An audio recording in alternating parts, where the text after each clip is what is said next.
नमस्कार। आज हम पढ़ेंगे हिंदी व्याकरण में क्रिया के बारे में। క్రియను తెలుగులో క్రియ అంటారు, ఇంగ్లీష్లో వర్బ్ అంటారు. ఉదాహరణకి కొన్ని సెంటెన్స్ చూసినట్లయితే లడకా పడతా హై, లడకా లిఖతా హై. ఇక్కడ పడనా అంటే అర్థం చదవటం, రీడింగ్. లిఖనా అంటే అర్థం రాయటం, రైటింగ్. ఈ రెండు కూడా పనికి సంబంధించినటువంటివి. పడనా ఒక పని, లిఖనా ఒక పని. ఓకే, ఈ విధంగా ఏదైనా సరే కిసి కార్య యా కామ్ అంటే ఏదైనా పని కే బారే మే గురించి బోధ్ కరానే వాళ్ళ శబ్దకు చెప్పేటువంటి పదంను క్రియా కైతే హై, వర్బ్ అంటారు. ఓకే, అంటే ఇక్కడ ఏదైనా సరే ఒక పని గురించి చెప్పినట్లయితే దానిని వర్బ్ అంటారు. ఉదాహరణకి ఇందాక చూసుకున్నట్లు పడనా, लिखना, खाना, आना, जाना. ये क्रिया जो है दो भेद है. एक सकर्मक क्रिया, दूसरा అకర్మక క్రియ. క్రియ వచ్చేసి రెండు రకాలు. ఒకటి సకర్మక క్రియ, రెండోది అకర్మక క్రియ. सकर्मक क्रिया అంటే जिस क्रिया का कर्म होता है और क्रिया का फल कर्म पर पड़ता है उसे सकर्मक क्रिया कहते हैं. అంటే సెంటెన్స్లో క్రియ ఉంటుంది, ఆ క్రియతో పాటు కర్మ ఉంటుంది, కర్త ఉంటుంది. కర్త అంటే ఇక్కడ సబ్జెక్ట్, కర్మ అంటే ఆబ్జెక్ట్. అంటే ఏదైనా సెంటెన్స్లో ఒక వర్బ్తో పాటు ఒక కర్మ ఆబ్జెక్ట్ ఉంటుంది. ఓకే, ఆబ్జెక్ట్ ఉంటేనే దాన్ని సకర్మక క్రియ అంటాం. దానితో పాటు ఔర్ మరియు క్రియాక ఫల్ కర్మ పర్ పడతా హై. అలాగే ఏదైతే క్రియ వర్క్ జరుగుతుందో అక్కడ దాని యొక్క ఫలితం అని ఉన్నది మొత్తం కూడా కర్మ అంటే ఆబ్జెక్ట్కు చెందినట్లయితే దానిని సకర్మక క్రియ అంటారు. ఉసే సకర్మక క్రియ కైతే హై. అంటే ఇక్కడ సింపుల్గా చెప్పాలంటే ఏదైనా ఒక పని జరిగినప్పుడు ఆ పని యొక్క ఫలితం ఆబ్జెక్ట్ అంటే కర్మకి చెందినట్లయితే దానిని సకర్మక క్రియ అంటాం. ఉదాహరణకి దినేష్ పుస్తక్ పడతా హై. ఈ సెంటెన్స్లో దినేష్ సబ్జెక్ట్, కర్త, పుస్తక్ కర్మ ఆబ్జెక్ట్, పడతా అనేది వర్బ్ క్రియ, హై అనేది హెల్పింగ్ వర్బ్ సహాయ క్రియ. ఇక్కడ పడతా హై ఒకే క్రియకు సంబంధించింది. ఈ పడతా హై అనే దానిలోన ఈ క్రియ ఎవరు చేస్తున్నారు? దినేష్ కర్త.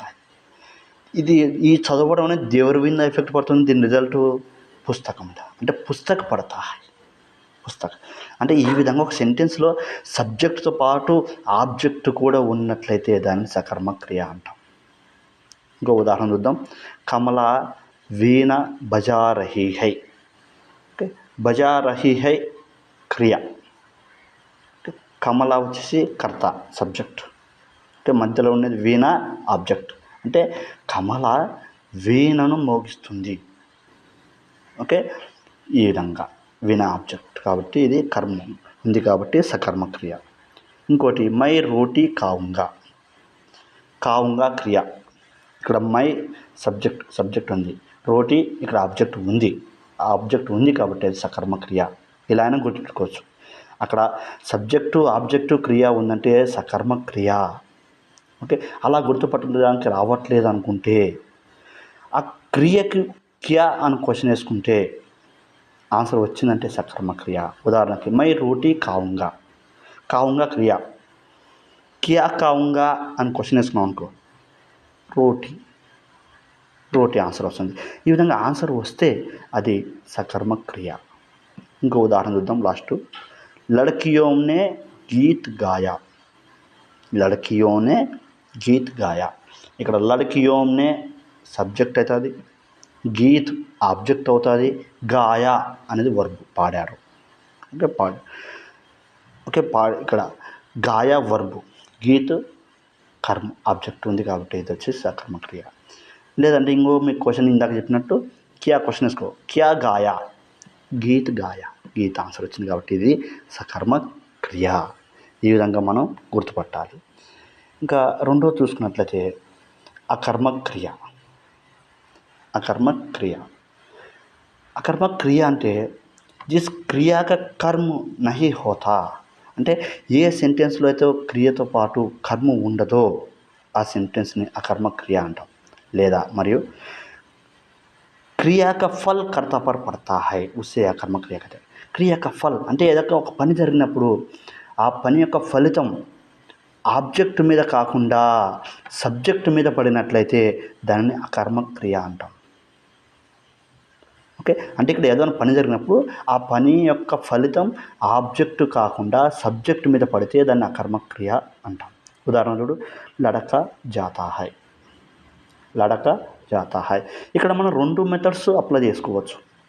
ఒకటి సబ్జెక్టు ఉండాలి, ఆబ్జెక్టు ఉండాలి, వర్బ్ ఉండాలి, ఇది ఒక మెథడు. లేదా క్వశ్చన్కు క్యా అని క్వశ్చన్ వేసుకో, ఓకే, ఆన్సర్ వస్తే సబ్జెక్ట్ ఆబ్జెక్ట్ ఉందని అర్థం. ఆన్సర్ రాకపోతే సబ్జెక్ట్తో పాటు ఆబ్జెక్టు లేదని అర్థం. ఇక్కడ ఉదాహరణ ఇక్కడ చూద్దాం. లడక జాతా హై. జాతా హై అనేది వర్బ్, లడక అనేది సబ్జెక్ట్. ఓకే, అంటే ఇక్కడ ఫస్ట్ మెథడ్ ప్రకారం ఏంది, ఇక్కడ ఆబ్జెక్ట్ లేదు కాబట్టి దీన్ని అకర్మక్రియ అనుకోవచ్చు. ఇది ఫస్ట్ మెథడ్. సెకండ్ మెథడ్ చూద్దాం. క్వశ్చన్ క్యా జాతా హై, క్యా జాతా హై అన్నప్పుడు దాని ఆన్సర్ వచ్చేసి సబ్జెక్టు వస్తుంది. మామూలుగా సబ్జెక్టు వస్తుంది. ఇక్కడ ఆబ్జెక్టు వస్తే సకర్మక్రియ. ఆబ్జెక్టు రాకుండా సబ్జెక్ట్ ఆన్సర్గా వస్తుంది, లడక ఆన్సర్గా వస్తుంది కాబట్టి ఇది అకర్మక్రియ. ఓకే, ఇంకోటి చూద్దాం. సరళ ఆయేగి. ఆయేగి వర్బ్, సరళ సబ్జెక్ట్. ఫస్ట్ మెథడ్ ప్రకారం ఇక్కడ ఆబ్జెక్ట్ లేదు కాబట్టి ఇది అకర్మక్రియ. సెకండ్ మెథడ్ ప్రకారం చూసుకున్నట్లయితే ఇక్కడ వచ్చేసి క్యా ఆయేగా అని క్వశ్చన్ వేసుకున్నట్లయితే, క్యా ఆయేగా అని క్వశ్చన్ వేసుకున్నట్లయితే అది వచ్చేసి ఆన్సర్ సరళ, అంటే సబ్జెక్టే వస్తుంది ఆన్సర్, ఆబ్జెక్ట్ రావట్లేదు కాబట్టి ఇది అకర్మక్రియగా మనం చెక్ చేసుకోవచ్చు. ఓకే, ఈ విధంగా బచ్చా రో రహా హై. రో రహా హై అనున్నది క్రియ. క్యా రో రహా హై అన్నప్పుడు క్వశ్చన్ వేసుకున్నట్లయితే తిరిగి సబ్జెక్ట్ ఆన్సర్కి వస్తుంది. సబ్జెక్ట్ ఆన్సర్ రాకూడదు. సబ్జెక్ట్ ఆన్సర్ వచ్చిందంటే అకర్మక్రియ, ఆబ్జెక్ట్ ఆన్సర్కి వస్తే సకర్మక్రియ. ఓకే, ఈ విధంగా. నెక్స్ట్ ఇదే చూద్దాం ఒకసారి క్లియర్గా మొత్తం ఒకటేసారి. క్రియాకే భేదం నాకు చెప్పుకున్నట్టు క్రియ అంటే ఏంది, ఏదైనా ఒక పని గురించి చెప్పినట్లయితే, అంటే ఏదైనా సరే కిసి కామ్ హోనా అంటే పని అవ్వటం కానీ, యా క్రియ కర్ణ అంటే ఏదైనా పని చేయడం కానీ, ఉస్కే బారే మే బోధ్ కరణతో దాని గురించి చెప్పినట్లయితే క్రియ అంటారు. ఈ క్రియ దో భేద హై, సకర్మక్రియ అకర్మక్రియ. సకర్మక్రియ అంటే జహా క్రియా కా ఫల్ కర్మ పర్ పడే, ఎక్కడైతే క్రియ యొక్క ఫలితం కర్మ మీద పడుతుందో, లేదా ఎక్కడైతే సబ్జెక్ట్లో కర్త కర్మ క్రియ 3 ఉంటాయో దానిని సకర్మ క్రియ అంటాం. ఉదాహరణకి దేవరాజ్ సినిమా దేఖ్తా హై. ఇక్కడ దేవరాజ్ సబ్జెక్టు, సినిమా ఆబ్జెక్టు, దేఖ్తా హై అన్నది వర్బ్. ఫస్ట్ మెథడ్ ప్రకారం 3 ఉన్నాయి కాబట్టి సకర్మక్రియ. ఇంకా రెండో మెథడ్ అప్లై చేద్దాం. క్యా క్వశ్చన్ వేసుకున్నాం. దేవరాజ్ సినిమా దేఖ్తా హై, దేఖ్తా హై క్రియ. క్యా దేఖ్తా హై నేను క్వశ్చన్ వేసుకున్నట్లయితే సినిమా దేఖ్తా హై ఆన్సర్ వస్తుంది. ఇట్లా ఆన్సర్ వచ్చింది కాబట్టి ఇది సకర్మక్రియ. ఓకే, మోహన్ ఫల్ ఖాతా హై. రెండో ఎగ్జాంపుల్ చూద్దాము. మోహన్ ఫల్ ఖాతా హై. ఇక్కడ ఖాతా హై అన్నది వర్బ్, ఫల్ అనేది object, Mohan subject. Okay, first method ప్రకారం 3 ఉన్నాయి కాబట్టి ఇది సకర్మక్రియ. లేదా రెండో మెథడ్ చూసుకున్నట్లయితే ఖాతా హై అన్నది వర్బు, ఖాతా హైకి క్యా ఖాతా హై క్వశ్చన్ వేసుకున్నట్లయితే అది వచ్చేసి ఇక్కడ ఏమవుతుంది, క్వశ్చన్ ఆన్సర్ ఏమొస్తుంది, ఫల్ ఖాతా హై ఆన్సర్ ఫల్, కాబట్టి ఇది వచ్చేసి సకర్మక్రియ. ఈ విధంగా ఇక్కడ देखने वाला का फल सिनेमा पर और खाने वाला फल ओके कर्ता पर फल पर प्रभाव पड़ रहा है. ओके, అందువల్ల ఇది సకర్మక్రియ. రెండోది అకర్మక్రియ. जहाँ क्रिया का फल कर्ता पर पड़े उसे అకర్మక్రియ कहते हैं. అంటే ఎక్కడైతే క్రియ యొక్క ఫలితం వచ్చేసి కర్మ మీద కాకుండా కర్త మీద సబ్జెక్ట్ మీద పడితే దానిని అకర్మక్రియ అంటాం. లేదా ఎక్కడైతే సబ్జెక్ట్తో పాటు ఆబ్జెక్టు అంటే కర్మ లేకుండా ఉంటుందో దాన్ని అకర్మ క్రియ అంటాం. ఉదాహరణకి కృపాకర్ భాగ్తా హై, కృపాకర్ నేము, భాగ్తా హై పరిగెడతాడు. ఓకే, కృపాకర్ భాగ్తా హై. ఫస్ట్ మెథడ్ ప్రకారం చూసుకున్నట్లయితే కృపాకర్ భాగ్తా హై, సబ్జెక్ట్ కృపాకర్, భాగ్తా హై వర్బ్. ఇక్కడ ఆబ్జెక్ట్ లేదు కాచి ఇది అకర్మ క్రియ ఫస్ట్ మెథడ్ ప్రకారం. సెకండ్ మెథడ్ చూసుకున్నట్లయితే క్వశ్చన్ క్యా వేసుకో అంతే. భాగ్తా హై, క్యా భాగ్తా హై అంటే ఆన్సరు ఇలా సబ్జెక్ట్ ఆన్సర్ వస్తుంది, ఆబ్జెక్ట్ ఆన్సర్ రావట్లేదు కాబట్టి ఇది వచ్చేసి అకర్మ క్రియ. నెక్స్ట్ ఇంకొక ఉదాహరణ కవిత సోతి హై, కవిత సోతి హై. ఫస్ట్ మెథడ్ ప్రకారం ఆబ్జెక్ట్ లేదు కావచ్చు ఇది అకర్మ క్రియ. సెకండ్ మెథడ్ ప్రకారం చూసుకున్నట్లయితే క్యా సోతి హై, ఆబ్జెక్ట్ లేకుండా సబ్జెక్ట్ ఆన్సర్ వస్తుంది కావచ్చు ఇది కవిత అకర్మ క్రియ. ఈ విధంగా ఇప్పుడు సకర్మక్ అకర్మక్ ఈ రెండింటి మధ్యన ఎట్లా గుర్తుపట్టాలి రెండింటిని అనేది తెలుసుకుందాం. క్రియకే సాత్ క్యా ప్రశ్న కర్నే పర్ ఇందాక చెప్పుకున్నట్లు మన సెకండ్ మెథడ్. ఓకే, క్రియతో పాటు క్యా అనేటువంటి ప్రశ్న వేసుకున్నట్లయితే ఒకవేళ ఆన్సర్ వచ్చిందా అది వచ్చేసి అకర్మ క్రియ, ఆన్సర్ రాలేదా అది అకర్మ క్రియ అంతే. ఉదాహరణకి ఇంకొక 2-3 ఉదాహరణలు చూద్దాం.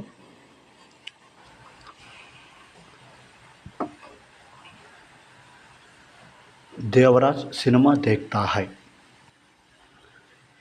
इस सेंटेंस में ఈ వాక్యంలో देवराज जो है सब्जेक्ट करता है, सिनेमा जो है ऑब्जेक्ट कर्म है, देखता है जो है క్రియ.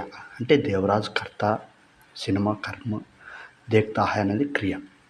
ఇక్కడ మనం ఫస్ట్ మెథడ్ ఉపయోగించినట్లయితే సబ్జెక్టు ఆబ్జెక్టు వర్బ్ ఉంది కాబట్టి ఇది సకర్మ క్రియ. లేదా సెకండ్ మెథడ్ యూజ్ చేసుకున్నట్లయితే ఇక్కడ దేక్తా హై వర్బ్కు క్యా అనేటువంటి క్వశ్చన్ వేసుకోవాలి. క్యా దేక్తా హై, ఇప్పుడు ఆన్సర్ వచ్చేసి క్యా దేక్తా హై అంటే ఏమొస్తుంది సినిమా దేక్తా హై, సినిమా ఆన్సర్ వచ్చింది కావచ్చు ఇది వచ్చేసి సకర్మ క్రియ. ఇంకొక ఎగ్జాంపుల్ చూద్దాం. కృపాకర్ భాగ్తా హై. ఈ సెంటెన్స్ కూడా చూసుకున్నట్లయితే కృపాకర్ నేమ్ సబ్జెక్టు కర్త అవుతుంది, భాగ్తా హై అన్నది క్రియ. ఫస్ట్ మెథడ్ ప్రకారం చూసుకున్నట్లయితే సబ్జెక్టు ఆబ్జెక్టు వర్బ్ ఉండాలి. ఇక్కడ సబ్జెక్ట్ ఉంది వర్బ్ ఉంది, ఆబ్జెక్ట్ కనపడ్డది వచ్చి ఇది సకర్మ క్రియ అనుకోవచ్చు ఫస్ట్ మెథడ్ ప్రకారం. అది సెకండ్ మెథడ్ ప్రకారం చూసుకున్నట్లయితే క్యా అనేటువంటి క్వశ్చన్ వేసుకోవాలి వర్బ్కి. క్యా భాగ్తా హై, క్యా భాగ్తా హై అంటే క్వశ్చన్ వచ్చేసి కృపాకర్ వస్తుంది. క్వశ్చన్ ఈ విధంగా వేసుకుంటే ఆన్సర్ కృపాకర్ వస్తుంది. అంటే సబ్జెక్టే ఆన్సర్గా వస్తుంది కావచ్చు ఇది వచ్చేసి అకర్మ క్రియ. ఓకే, ఒకవేళ ఆబ్జెక్ట్ ఆన్సర్గా వచ్చి ఉన్నట్లయితే ఆబ్జెక్ట్ ఉన్నట్లయితే అది వచ్చేసి సకర్మ క్రియ. ఓకే, ఈ విధంగా మనం అర్థం చేసుకోవాలి. రెండే మెథడ్లు ఉపయోగించండి. ఒకటి వచ్చేసి క్వశ్చన్కి క్యా అనేటువంటి క్వశ్చన్ వేసుకో, రెండో మెథడ్ వచ్చేసి సబ్జెక్టు ఆబ్జెక్టు వర్బ్ 3 ఉన్నాయో చూసుకుంటే ఆన్సర్ కరెక్ట్గా మనం గుర్తుపట్టవచ్చు. క్రియ అన్న దానిలో ఎక్కడ కూడా ఇప్పుడు మనం కన్ఫ్యూజ్ అవ్వకుండా సరైన ఆన్సర్ చేసుకోవచ్చు.